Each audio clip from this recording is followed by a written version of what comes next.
souhaitez comprendre ce qu'est un bilan comptable? Dans le cadre de cette vidéo, je vais vous aider dans cette démarche en vous l'expliquant en quelques minutes.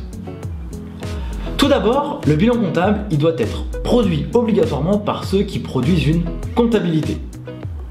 Entreprise, organisation publique ou association par exemple. À quoi il correspond?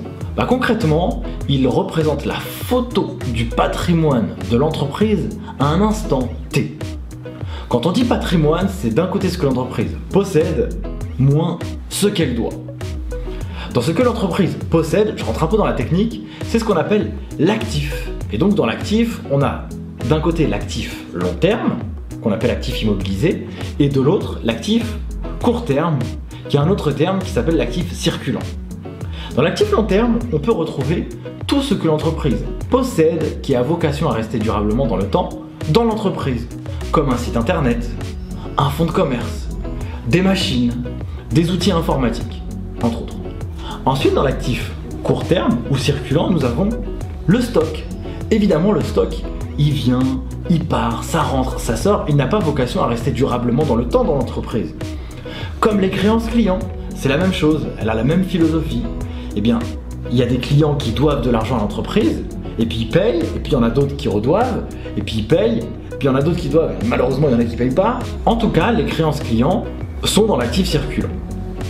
Puis nous avons les disponibilités, ce que l'entreprise dispose en termes de cash, dès lors que c'est positif évidemment, dans le compte bancaire ou dans la caisse. De l'autre côté, nous avons le passif, donc passif long terme et passif court terme. Je commence par le passif court terme. À qui l'entreprise peut devoir de l'argent?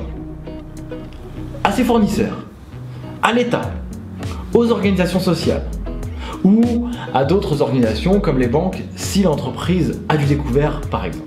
Enfin, nous avons le passif long terme qui représente tout ce que l'entreprise doit à ceux qui ont apporté des fonds qui ont vocation à rester durablement dans le temps acteurs dans l'entreprise, comme ses actionnaires ou ses associés par exemple avec le capital social ou les résultats de l'entreprise s'ils ont décidé de ne pas se les verser mais de les garder dans l'entreprise pour pouvoir travailler et investir avec.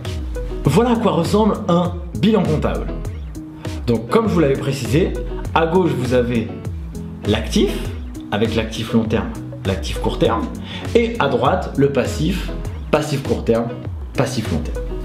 J'espère que cette vidéo vous a plu, n'hésitez pas à la partager, la liker, écrire des commentaires en bas, et moi je vous dis à bientôt pour un nouveau tuto. Ciao!